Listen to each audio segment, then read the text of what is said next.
Hello friends, ಇವತ್ತಿನ ಸಂಚಿಕೆಯಲ್ಲಿ ಏನಾಯಿತು ಅಂತ ನೋಡ್ಕೊಂಡು ಬರೋಣ ಬನ್ನಿ. ಕೋರ್ಟಲ್ಲಿ ಮಂಗಳ ಮಗುನ ತಗೊಂಡು ಇವಳೇ ನನ್ನ ಮಗಳು, ಎಲ್ಲ ಮಕ್ಕಳನ್ನ ವಾಪಸ್ ಕರ್ಕೊಂಡು ಬಂದುಬಿಟ್ರಿ ಮೇಡಮ್, ನಿಮಗೆ ಹೇಗೆ ಧನ್ಯವಾದ ಹೇಳಬೇಕು ಅಂತಲೇ ನನಗರ್ಥ ಆಗ್ತಿಲ್ಲ ಮಹಾಸ್ವಾಮಿ, ಇವಳೇ ನನ್ನ ಮಗಳು ಅಂತಾಳೆ. ಈಗ ಹೇಳು, ಯಾರ ವಿರುದ್ಧವಾಗಿ ಮಾನನಷ್ಟ ಮೊಕದ್ದಮೆಯನ್ನು ಹಾಕಬೇಕು? ಅಪ್ರಾಪ್ತ ಹೆಣ್ಮಕ್ಳನ್ನ ಅಪಹರಿಸೋದು, ಮಾರಾಟ ಮಾಡೋದು, ಅವ್ರ ಜೀವನನ ನಾಶ ಮಾಡೋದು, ಇಂಥದ್ದೊಂದು ದಂಧೆ ಈಗ ನಡೀತಾ ಇದೆ ಮಹಾಸ್ವಾಮಿ. ಏನೋ ಪುಣ್ಯ ಈ ಹೆಣ್ಮಕ್ಳು ಆ ದಂಧೆಯಲ್ಲಿ ಸಿಕ್ಕಾಕೊಳ್ಳಿಲ್ಲ. ಅಡ್ವೊಕೇಟ್ ಭಾರ್ಗವಿ ಅವರು ಇವರನ್ನು ಕಾಪಾಡಿದರು. ಜಯರಾಜ್ ಮತ್ತು ಗಿರಿಯವ್ರ ಮೇಲೆ ಅಪ್ರಾಪ್ತ ಹೆಣ್ಮಕ್ಳನ್ನ ಅಪಹರಿಸಿ ದುರುಪಯೋಗ ಮಾಡಿಕೊಂಡಿದ್ದ ಕಾರಣಕ್ಕೋಸ್ಕರ VNA ಸೆಕ್ಷನ್ 143 ಅಡಿಯಲ್ಲಿ ಒಂದು NGO ಮೂಲಕ ಅಕ್ರಮವಾಗಿ ಹಣವನ್ನು ಟ್ರಾನ್ಸ್ಫರ್ ಮಾಡಿದ ಕಾರಣಕ್ಕೋಸ್ಕರ ಗಂಭೀರವಾಗಿರತಕ್ಕಂಥ ಶಿಕ್ಷೆನ ಇವರಿಬ್ಬರಿಗೂ ಕೊಡಬೇಕು ಅಂತ ತಮ್ಮಲ್ಲಿ ಕೇಳ್ಕೊತೀನಿ. ಹಾಗೆ ಈ ಅಮಾಯಕ ಹೆಣ್ಮಕ್ಳಿಗೆ ತಾವು ನ್ಯಾಯನ ದೊರಕಿಸಿಕೊಡ್ಬೇಕು. ಹಾಗೆ ಇನ್ನೊಂದು ಮನವಿ ಮಾತು, ಗಂಗಾ ಟ್ರಸ್ಟ್ ಅಂತ ಟ್ರಸ್ಟ್ ಇದೆಯಲ್ಲ, ಆ ಸಂಸ್ಥೆ ಮೇಲೆ ತನಿಖೆ ಮಾಡೋಕ್ಕೆ ಆದೇಶ ಮಾಡಬೇಕು ಅಂತ ತಮ್ಮಲ್ಲಿ ಕೇಳ್ಕೊತಿದ್ದೀನಿ. ಥ್ಯಾಂಕ್ ಯು ಆಲ್ ಯುವರ್ ಅಂತ ರವಿ ಕೂತ್ಕೋತಾರೆ. ವಾದ ವಿವಾದಗಳನ್ನು ಪರಿಶೀಲಿಸಿದ ನಂತರ ಜಯರಾಜ್ ಹಾಗೂ ಗಿರಿ ಅಪ್ರಾಪ್ತ ಮಕ್ಕಳನ್ನು ಅಪಹರಿಸಿದ್ದಕ್ಕಾಗಿ ಹಾಗೂ ಅಕ್ರಮ ಹಣ ಸಾಗಾಣಿಕೆಯಲ್ಲಿ ಭಾಗಿಯಾಗಿದ್ದಾರೆ ಅಂತ ನ್ಯಾಯಾಲಯಕ್ಕೆ ತಿಳಿದು ಬಂದಿದೆ. ಇಬ್ಬರನ್ನ ನ್ಯಾಯಾಂಗ ಬಂಧನಕ್ಕೆ ತೆಗೆದುಕೊಳ್ಳಲು ಆದೇಶಿಸಲಾಗಿದೆ ಹಾಗೂ ಗಂಗಾ ಟ್ರಸ್ಟ್ ಸಂಸ್ಥೆಯ ಮೇಲೆ ತೀವ್ರವಾದ ತನಿಖೆನ ನಡೆಸಬೇಕು ಅಂತ ಆದೇಶಿಸಲಾಗಿದೆ ಅಂತಾರೆ ಜಡ್ಜ್. ಭಾರ್ಗವಿ ಖುಷಿಯಿಂದ ಕಣ್ಣೀರನ್ನು ಹಾಕ್ತಾಳೆ. ಸ್ವಾಮಿ, ಜೀವಕ್ಕೆ ಜೀವ ಆಗಿರೋ ನನ್ನ ಮಗಳ ಜೀವ ಉಳಿಸಿದಿರಾ. ಅಷ್ಟೇ ಅಲ್ಲ, ನನ್ನ ಮಗುಗೆ ಮರಳಿ ಜನ್ಮ ಕೊಟ್ಟವರು ಸ್ವಾಮಿ, ನೀವು ದೇವರು ಅಂತಾನೆ ಬೈರಾ? ಹೌದು ಸ್ವಾಮಿ, ನಮ್ಮ ಮಗುನೇ ದೇವತೆ ಅಂದ್ಕೊಂಡು ಒಂದೇ ಮಗು ಸಾಕು ಅಂತ ಅಂದ್ಕೊಂಡಿದ್ವಿ. ಮತ್ತೆ ಆ ದೇವರನ್ನ ವಾಪಸ್ ಕೊಟ್ರಿ ಪುಣ್ಯಾತ್ಮರು. ನಿಮ್ಮಿಬ್ಬರಿಗೆ ನಾವು ಎಷ್ಟು ಕೈ ಮುಗಿದ್ರೂ ಸಾಲದು ಅಂತ ಅಳ್ತಾಳೆ ಮಂಗಳ. ನಾಳೆ ನಮ್ಮ ಅಪ್ಪಂದು ಷಷ್ಠಿ ಪೂರ್ತಿ ಇದೆ, ನೀವೆಲ್ಲ ಬಂದು ಅವರಿಗೆ ಆಶೀರ್ವಾದ ಮಾಡಬೇಕು ಅಂತಾಳೆ ಭಾರ್ಗವಿ. ಆಯಿತು, ಬರ್ತೀವಿ ಅಂತ ಬೈರ ಮಂಗಳ ಹೋಗ್ತಾರೆ. ರವಿಯವರು JPನ ನೋಡ್ತಾರೆ. ಭಾರ್ಗವಿ JP ಮುಂದೆ ಬಂದು ನಿಂತ್ಕೊಂಡು, ಕರ್ಮ ಅನ್ನೋದು ಬರುವಾಗ 2 ಪಟ್ಟು ಜಾಸ್ತಿ ಬರುತ್ತಂತೆ, ಅದು ಒಳ್ಳೆಯದೇ ಆಗಿರಲಿ ಕೆಟ್ಟದ್ದೇ ಆಗಿರಲಿ ಅಂತಾಳೆ.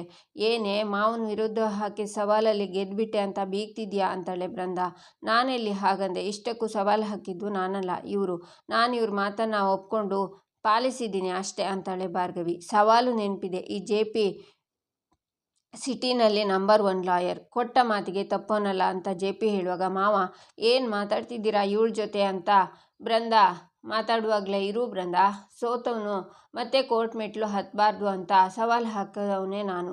ಇವತ್ತೇ ಈ ಲಾಯರ್ ವೃತ್ತಿನ ಬಿಡ್ತಾ ಇದ್ದೀನಿ ಅಂತ JP ಕೋರ್ಟನ್ನು ಬಿಚ್ಚಿ ಹೋಗಬೇಕು ಅನ್ನುವಾಗ ಭಾರ್ಗವಿ ತಡೆದು, ನೀವು ಕೋಪದಲ್ಲಿ ಸವಾಲು ಹಾಕಿದ್ರಿ, ನಮ್ಮ ಅಪ್ಪನ ಬಗ್ಗೆ ನೀವು ತಪ್ಪಾಗಿ ಮಾತಾಡಿದ್ರಿ ಅಂತ ನಾನು ಆ ಸವಾಲಿಗೆ ಒಪ್ಕೊಂಡೆ. ಅದರ ಹೊರತಾಗಿ ನೀವು ಯಾವತ್ತೂ ನಿಮ್ಮ ವೃತ್ತಿಯಿಂದ ಆಚೆ ಇರಬೇಕು ಅಂತ ನಾನು ಬಯಸುವುದೂ ಇಲ್ಲ ಮಾವ. ಒಬ್ಬ ಮಗಳಾಗಿ ಅಪ್ಪನ ಮೇಲೆ ಇರಬೇಕಾದಂತಹ ಗೌರವ ನಿಮ್ಮ ಸೊಸೆಯಾಗಿ ನಿಮ್ಮ ಮೇಲೇನೂ ಇದೆ. ನಡೆದಿರೋದನ್ನೆಲ್ಲ ಮರ್ತ್ಬಿಡೋಣ ಮಾವ.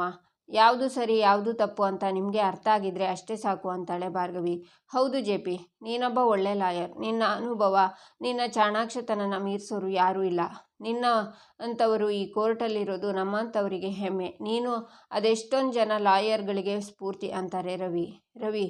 ಅಂತೂ ಕೋರ್ಟಲ್ಲಿ ಗೆದ್ಬಿಟ್ಟೆ ಅಂತ ಹೊಗಳ್ತಾ ಹಂಗಿಸ್ತಿದ್ಯಾ ಅಂತಾರೆ JP. ಛೇ, ಖಂಡಿತ ಇಲ್ಲ. ನಿನ್ನ ವಿದ್ಯೆ ಒಳ್ಳೆ ರೀತಿಯಲ್ಲಿ ಉಪಯೋಗ ಆದರೆ ಎಷ್ಟು ಜನಕ್ಕೆ ಸಹಾಯ ಆಗುತ್ತೆ ಅಂತ ಯೋಚನೆ ಮಾಡು ಅಂತಾರೆ ರವಿ. ಹೌದು ಮಾವ, ನಮ್ಮ ಅಪ್ಪನ ಕೀಳಾಗಿ ನೋಡ್ತಿದ್ದಿದ್ದೆ ನಿಮಗೆ ಅವ್ರ ತಾಕತ್ತೇನು ಅಂತ ತೋರಿಸ್ಬೇಕಾಗಿತ್ತು. ನಮ್ಮ ಅಪ್ಪನಿಂದ ಒಂದಿಷ್ಟು ಜನಕ್ಕೆ ಒಳ್ಳೆಯದಾಗುತ್ತೆ ಅನ್ನೋ ಉದ್ದೇಶದಿಂದ ಅವರನ್ನು ಮತ್ತೆ ಕೋರ್ಟಿಗೆ ಬರೋಕ್ಕೆ ನಾನೇ ಒತ್ತಾಯ ಮಾಡಿದೆ. ಅದರ ಹೊರತಾಗಿ ನಿಮ್ಮನ್ನು ಈ ವೃತ್ತಿಯಿಂದ ಹೊರಗಿಡಬೇಕು ಅಂತ ನಾವು ಯಾವತ್ತೂ ಬಯಸಿಲ್ಲ ಮಾವ. ಸತ್ಯದ ತಲೆ ಮೇಲೆ ಹೊಡೆದಂಗೆ ಸುಳ್ಳು ಹೇಳೋ ಈ ಬೃಂದಾ ಮಾತು ಕೇಳಿಕೊಂಡು ನೀವು ಈ ಕೇಸ್ ತಗೊಂಡ್ರಿ ಅಂತ ನನಗೆ ಗೊತ್ತಿದೆ ಅಂತಾಳೆ ಭಾರ್ಗವಿ. ಏಯ್ JP, ಅಲ್ಲಿಂದ ಕಾರ್ ಹತ್ರ ಬಂದು, ನೋಡು JP, ಆಗಿರೋದನ್ನೆಲ್ಲ ಮರ್ತ್ಬಿಟ್ಟು ಹೊಸ ಜೀವನ ಶುರು ಮಾಡು ಅಂತಾರೆ ರವಿ. ಅದನ್ನು ನಾನು ನಿನ್ನಿಂದ ಕೇಳಿ ತಿಳ್ಕೊಬೇಕಾಗಿಲ್ಲ ಅಂತಾರೆ JP. ಗೊತ್ತು, ಆದರೂ ಹೇಳ್ತಿದ್ದೀನಿ ಅಂತಾರೆ ರವಿ. ಏನೋ ಒಂದು ಕೇಸ್ ಗೆದ್ದು ಈ JPನ ಗೆದ್ದಿದ್ದೀನಿ ಅಂತ ಬೀಗಬೇಡ. ಹಿಂದೆ ಇದೇ ಥರ ಕೇಸಲ್ಲಿ ನಿನ್ನ ಯಾವ ಸ್ಥಿತಿಗೆ ತಳ್ಳಿದ್ದೆ ಅಂತ ಜ್ಞಾಪಿಸ್ಕೊ ಅಂತಾರೆ JP. ಆಗ JPಗೆ ಶಕ್ತಿ ಕಾಲ್ ಬರುತ್ತೆ. ಹಲೋ ಅಂತಾರೆ. ಆಗ ಶಕ್ತಿ ಏನೇನು ಹೇಳ್ತಾರೆ. ವಾಟ್ ಅಂತಾರೆ JP. ಎಲ್ಲ ಎಕ್ಬಿಟ್ಟು ಹೋಗಿದೆ, ಆ ರವೀಂದ್ರ ಬಂದವನೇ ಕೇಸನ್ನು ರೀಓಪನ್ ಮಾಡಿಸಿದ್ದಾನೆ ಅಂತಾರೆ ಶಕ್ತಿ. ಏನು ಹೇಳ್ತಿದೆಯಾ ಶಕ್ತಿ ಅಂತಾರೆ JP. ನೀನು ಕೇಳ್ತಿರೋದು ಸತ್ಯ. ಈಗಷ್ಟೇ ಕೋರ್ಟ್ ನೋಟಿಸ್ ಬಂತು. 13 ವರ್ಷದ ಹುಡುಗಿ ಪ್ರತಿಭಾ, ಆ ಕೇಸ್ ಏನಾದರೂ ರೀಓಪನ್ ಆದರೆ ನಮ್ಮ ಬಂಡವಾಳ ಬಯಲಾಗುತ್ತೆ JP.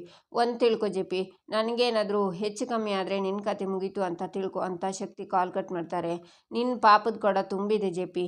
ನೀನು ಮಾಡಿದ ಪಾಪಗಳು ನಿನ್ನ ಬೆನ್ನತ್ತಿ ಬರ್ತಾ ಇದೆ. ನಿನ್ನ ಮತ್ತು ಶಕ್ತಿಯ ಕೇಸ್ ಫೈಲ್ ಇನ್ನು ನನ್ನ ಹತ್ರನೇ ಇದೆ. ಹಾಗೆ ಗಾಯತ್ರಿ ದೇವಿ ಬಗ್ಗೆ ನೆನಪಿದೆ ಅಲ್ವಾ ನಿನಗೆ? ನೀನು ಮರ್ತಿರ್ಬೋದು ಜೆ.ಪಿ. ನಾನು ಮರ್ತಿಲ್ಲ. ಅವಳ ವಿಷಯದಲ್ಲೂ ಒಂದಿಷ್ಟು ಲೆಕ್ಕ ಬಾಕಿ ಇದೆ. ಆದಷ್ಟು ಬೇಗ ಚುಕ್ತಾ ಮಾಡ್ತೀನಿ. ಮುಚ್ಚಾಕಿರೋ ಕೇಸ್ ಜೊತೆ ಎಲ್ಲನೂ ಮುಗ್ದೋಗ್ಬಿಡುತ್ತೆ ಅಂದ್ಕೊಂಡಿದ್ದೆ ಅಲ್ವಾ? ಇದು ಅಂತ್ಯ ಅಲ್ಲ, ಆರಂಭ. ಆಟ ಈಗ ಶುರುವಾಗಿದೆ. ಮತ್ತೆ ಹಳೆ ಕೇಸ್ಗಳ ಜೊತೆ ಇದೇ ಕೋರ್ಟಲ್ಲಿ ಭೇಟಿಯಾಗೋಣ ಅಂತಾರೆ ರವಿ. ಆಗ ಜೆ.ಪಿಗೆ ಹಳೆದೆಲ್ಲ ನೆನಪಾಗುತ್ತೆ. ನಂತರ ದೂರದಲ್ಲಿ ನಿಂತಿರೋ ಭಾರ್ಗವಿನ ಹತ್ರ ಪುಟ್ಟಿ ಹೊರಡು ಅಂತ ರವಿ ಹೋಗ್ತಾರೆ. ಈಚೆ ರೋಡಲ್ಲಿ ಬರ್ತಾ, ಆಹಾ ಹೀರೋ ನಮ್ಮಪ್ಪ, ಅದೆಷ್ಟು ಚೆನ್ನಾಗಿ ನಗ್ತೀಯಪ್ಪ ನೀನು, ಯಾವಾಗಲೂ ಇದೇ ರೀತಿ ಖುಷಿಯಾಗಿ ನಗ್ತಾ ಇರಬೇಕು ಅಂತಾಳೆ ಭಾರ್ಗವಿ. ಹೀಗೆ ನಾನು ನಗ್ತಾ ಇದ್ನಲ್ಲ, ಅದಕ್ಕೆ ನಿಮ್ಮಮ್ಮ ನನಗೆ ಫಿದಾ ಆಗಿದ್ದು. ಡೈಲಿ ಇದೇ ಥರ ನಗ್ತಿದ್ರೆ ಕಂಡವರೆಲ್ಲ ಫಿದಾ ಆಗಿಬಿಡ್ತಾರಷ್ಟೇ ಅಂತಾರೆ ರವಿ. ಆಹಾ ಕಳ್ಳ, ಹಾಕೊಡ್ಲಾ ಅಮ್ಮನ ಹತ್ರ, ಕಂಪ್ಲೇಂಟ್ ಮಾಡ್ತೀನಿ ಇರು ಅಂತ ಜೋರಾಗಿ ನಗ್ತಾಳೆ ಭಾರ್ಗವಿ. ಪುಟ್ಟ, ನನಗಿರೋ ಆಸೆ ಕನಸೆಲ್ಲ ನೀನು ಪೂರೈಸಿಬಿಟ್ಟಿದ್ಯಾ. ನಾನು ಅಂದ್ಕೊಂಡ ಹಾಗೆ ನನ್ನ ಎದುರಿಗೆ ಒಳ್ಳೆ ಲಾಯರ್ ಆಗಿ ನಿಂತಿದ್ಯಾ, ಹೆಸರು ಮಾಡ್ತಿದ್ಯಾ, 4 ಜನಕ್ಕೆ ಸಹಾಯನೂ ಮಾಡ್ತಿದ್ಯಾ. ಈಗ ನನ್ನನ್ನು ಲಾಯರ್ ಆಗಿ ಕೋರ್ಟ್ಗೆ ಹೋಗೋ ಹಾಗೆ ಮಾಡಿದ್ಯಾ. ಇದಕ್ಕಿಂತ ಹೆಚ್ಚಿಗೆ ನನಗೆ ಇನ್ನೇನು ಬೇಕು ಅಂತಾರೆ ರವಿ. ನಿಮಗೆ ಆದಂಥ ಮೋಸ ಇನ್ಯಾರಿಗೂ ಆಗಬಾರ್ದು ಅಪ್ಪ. ನೀವು ನಮ್ಮನ್ನು ಸಾಕೋಕೆ, ನೋಡ್ಕೊಳ್ಳೋಕೆ, ನಮ್ಮನ್ನು ಸ್ಕೂಲಿಗೆ ಕಳಿಸೋಕೆ ಅದೆಷ್ಟೆಲ್ಲ ಕಷ್ಟಪಟ್ಟಿದ್ದೀರಿ ಅಂತ ನನಗೆ ಗೊತ್ತು. ಆವಾಗ ನಮ್ಮ ಮನೇಲಿ ಬಡತನ ಇದ್ದಿರ್ಬೋದು, ಆದರೆ ನೀವೆಲ್ಲ ಒಳ್ಳೆ ಶಿಕ್ಷಣ ಕೊಡಿಸೋದ್ರಲ್ಲಿ ಯಾವತ್ತೂ ಸೋತಿಲ್ಲ ಅಪ್ಪ. ನಿಮ್ಮ ಮಗಳಾಗಿರೋದು ನನಗೆ ಹೆಮ್ಮೆ ಇದೆ. ಯಾರಿಂದಾಗಿ ನೀವು ಕೋರ್ಟಿಂದನೇ ಹೊರಗಡೆ ಉಳಿದ್ರು, ಇವತ್ತು ಅದೇ ವ್ಯಕ್ತಿ ಎದುರಿಗೆ ನಿಂತು ನೀವು ಗೆದ್ರಲ್ಲಪ್ಪ. ಇದನ್ನು ನಾನು ನನ್ನ ಜೀವನದ ಪರ್ಯಂತ ಮರೆಯಲ್ಲಪ್ಪ ಅಂತಾಳೆ ಭಾರ್ಗವಿ. ಪುಟ್ಟಿ, ಆ ಮಕ್ಕಳನ್ನ ನೋಡಿ ನನಗೆ ಪಾಪ ಅನಿಸ್ಬಿಡ್ತು ಕಣೆ. ಇದೇ ಖುಷಿ ಪುಟ್ಟಿ, ನನ್ನ ಪ್ರಾಣ ಹೋದರೂ ಪರವಾಗಿಲ್ಲ ಅಂತಾರೆ ರವಿ. ಅಪ್ಪ ಬಿಡ್ತು ಅನ್ನಪ್ಪ, ಯಾಕೆ ಈ ಥರ ಎಲ್ಲ ಮಾತಾಡ್ತೀಯಾ? ಇದನ್ನು ಫಸ್ಟ್ ಕೇಸ್ ಅಂತ ನೂರಾರು ಜನರಿಗೆ ನೀವು ಇನ್ನೂ ನ್ಯಾಯ ಕೊಡಿಸೋದು ಬ್ಯಾಲೆನ್ಸ್ ಇದೆ. ಅಷ್ಟೇ ಯಾಕಪ್ಪ, ಈ ನಿಮ್ಮ ಮಗಳು ನೀವಿಲ್ಲದೆ ಬದುಕ್ತಾಳೆ ಅಂತ ಅಂದ್ಕೊಂಡಿದ್ದೀರಾ ಅಂತಾಳೆ ಭಾರ್ಗವಿ. ಬಾಯಿ ತಪ್ಪಿ ಅಂದೆ, ಬೇಜಾರು ಮಾಡ್ಕೋಬೇಡ ಪುಟ್ಟಿ. ಇವತ್ತು ಮಕ್ಕಳು ಹೆತ್ತೋರನ್ನು ಸೇರಿಕೊಂಡಾಗ ಆ ಮುಖದಲ್ಲಿ ಎಷ್ಟು ಖುಷಿ ಇತ್ತು ಏನೋ ಪುಟ್ಟಿ. ನನ್ನ ಜೀವನದಲ್ಲಿ ಇದಾಯ್ತಲ್ಲ ಅಷ್ಟು ಸಾಕು. ಇದೆ ಇನ್ನೇನಿದ್ರು ನೀನು ಅರ್ಜುನ್ ಖುಷಿಯಾಗಿರಬೇಕು ಅಂತಾರೆ ರವಿ. ಈಚೆ ಬೃಂದ ಕಾರಿಂದ ಇಳಿತಾಳೆ, ಜೆ.ಪಿನೂ ಕಾರಿಂದ ಇಳಿತಾರೆ. ಮಾವ, ಹೀಗಾಗುತ್ತೆ ಅಂತ ನಮಗೆ ಗೊತ್ತಿರಲಿಲ್ಲ ಅಲ್ವಾ? ಆಗಿದ್ದೇನೋ ಆಗೋಯ್ತು, ತಲೆ ಕೆಡಿಸ್ಕೋಬೇಡಿ ಮಾವ ಅಂತಾಳೆ ಬೃಂದ. ಆದರೆ ಜೆ.ಪಿಗೆ ರವಿ ಹೇಳಿದ ಮಾತು ನೆನಪಾಗಿ ಸತ್ತಿರೋಳ ಬಗ್ಗೆ ರವೀಂದ್ರ ಯಾಕೆ ಹೀಗೆ ಮಾತಾಡ್ದ, ಯಾವ ಲೆಕ್ಕದ ಬಗ್ಗೆ ಹೇಳ್ತಿದ್ದ ಅಂತ ಯೋಚನೆ ಮಾಡ್ತಾರೆ. ಮಾವ, ನೀವು ಹೀಗೆ ಡಲ್ ಆಗಿದ್ರೆ ನನ್ನ ಕೈಕಾಲೇ ಆಡೋದಿಲ್ಲ. ಪ್ಲೀಸ್ ಮಾವ, ಸಮಾಧಾನ ಮಾಡ್ಕೊಳ್ಳಿ ಅಂತಾಳೆ ಬೃಂದ. ನಿನಗಿನ್ನೂ ನಿನ್ನ ತಂದೆ ಬಗ್ಗೆ ಗೊತ್ತಿಲ್ಲ ಬೃಂದ.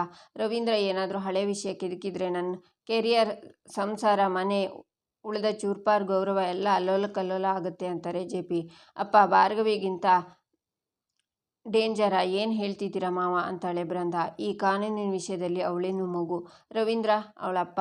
ಈಗ ಭಾರ್ಗವಿ ಒಂದು ಕೇಸ್ ಗೆದ್ದಿದ್ದಾಳೆ, ಆದರೆ ರವೀಂದ್ರ ಆ ಕಾಲದಲ್ಲಿ ಬಡವರ ಪರವಾಗಿ ನೂರಾರು ಕೇಸನ್ನು ಹೋರಾಡಿ ಗೆದ್ದಿದ್ದಾನೆ. ಶಕ್ತಿ ಮತ್ತು ನನ್ನ ಜಾತಕನೇ ಅವನ ಕೈನಲ್ಲಿದೆ. ಹಾಗೆ ನೋಡೋಕೆ ಹೋದರೆ ಈಗ ಭಾರ್ಗವಿಗಿಂತ ಹೆಚ್ಚಾಗಿ ರವೀಂದ್ರನ ಬಗ್ಗೆನೇ ಯೋಚನೆ ಮಾಡಬೇಕು ಅಂತಾರೆ ಜೆ.ಪಿ. ಅಲ್ಲ ಮಾವ, ಅಂಥದ್ದೊಂದು ಫೈಲು ನನ್ನ ಅಪ್ಪನ ಹತ್ರ ಇಲ್ವೇ ಇಲ್ವಲ್ಲ. ವಿಕ್ಕಿ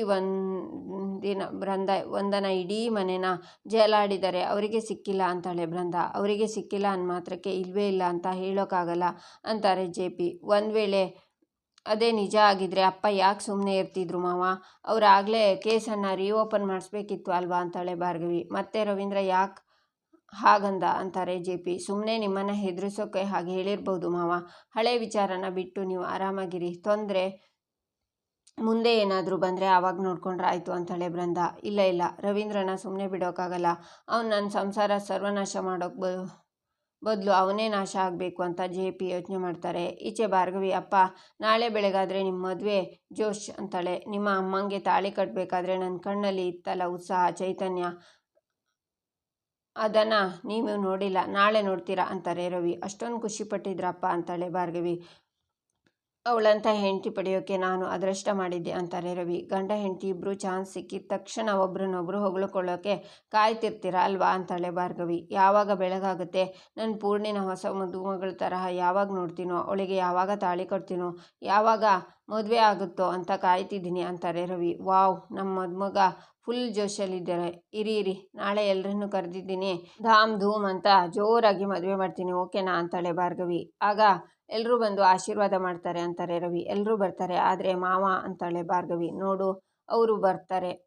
ಬಾಗಿರೋದನ್ನೆಲ್ಲ ಮರೆತು ತನ್ನ ಮಗನ ಮೇಲಿನ ಪ್ರೀತಿಗೆ ಬಂದೇ ಬಿಡ್ತಾನೆ. ಆಮೇಲೆ ನೀನು ನಿನ್ನ ಗಂಡನ ಇಬ್ಬರನ್ನು ಗಂಡನ ಮನೆಗೆ ಕಳಿಸ್ಬಿಡ್ತೀನಿ ಅಂತಾರೆ ರವಿ. ಅಂದರೆ ನಾಳೆ ನಿಮ್ಮ ಮದುವೆ ಆದ ತಕ್ಷಣ ನಮ್ಮನ್ನು ಕಳಿಸ್ಬಿಡ್ತೀರಾ ಅಂತಾಳೆ ಭಾರ್ಗವಿ. ನಾಳೆ ಶುಭಗಳಿಗೆ ಎಲ್ರಿಗೂ ಒಳ್ಳೆಯದಾಗುತ್ತೆ ಬಾ ಅಂತ ರವಿ ಬರ್ತಾ ಇರ್ತಾರೆ. ಅಪ್ಪ ಕೋರ್ಟಲ್ಲಿದ್ದಾಗ ಮಾವನ ನಿಮ್ಮ ಪಕ್ಕಕ್ಕೆ ಕರೆದು ನೀವೇನೋ ಹೇಳಿದ್ರಿ, ಅದನ್ನು ಕೇಳ್ತಿದ್ದ ಹಾಗೆ ಅವ್ರ ಮುಖನೇ ಬಾಡೋಯ್ತು.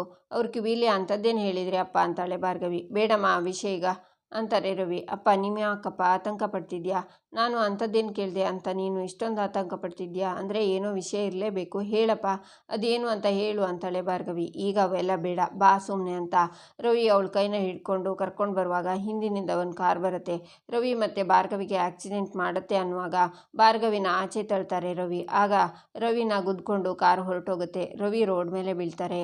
ಈಚೆ ಪೂರ್ಣಿಮಾ, ಕಲ್ಪನಾ ಇವರು ಈ ಸೀರೆನ ತಂದುಕೊಟ್ಟಿದ್ರು. ಕೇಸ್ ಗೆದ್ದ ದಿನ ಇದನ್ನು ಉಟ್ಕೊ ಅಂತ ಹೇಳಿದ್ದಾರೆ, ಅದಕ್ಕೆ ಉಟ್ಕೊಂಡಿದ್ದೀನಿ ಅಂತಾರೆ. ಆಗ ಅರ್ಜುನ್ ಬಂದು ನಮ್ಮ ಮದುಮಗಳು ಆಗಲೇ ರೆಡಿಯಾಗಿಬಿಟ್ಟಿದ್ದಾರೆ, ನಿಮಗೋಸ್ಕರ ಏನು ತಂದಿದ್ದೀನಿ ನೋಡಿ ಅಂತ ಕರಿಮಣಿ ಸರನ ಕೊಟ್ಟು ನಿಮ್ಮ ಮಗಳು ಅಳಿಯನ ಕಡೆಯಿಂದ ನಿಮಗೊಂದು ಫುಡ್ ಗಿಫ್ಟ್, ಇದೇ ತಾಳಿನ ಮಾವ ನಿಮ್ಮ ಕೊರಳಿಗೆ ನಾಳೆ ಕಟ್ತಾರೆ ಅಂತಾನೆ ಅರ್ಜುನ್. ಇಲ್ಲಿಗೆ ಈ ಸಂಚಿಕೆ ಮುಕ್ತಾಯವಾಗುತ್ತೆ. ಮುಂದಿನ ಸಂಚಿಕೆಗಾಗಿ ನಮ್ಮ ಚಾನಲನ್ನು ನೋಡಿ, ಸಬ್ಸ್ಕ್ರೈಬ್ ಮಾಡಿ, ಲೈಕ್ ಮಾಡಿ, ಸಪೋರ್ಟ್ ಮಾಡೋದನ್ನು ಮರಿಬೇಡಿ.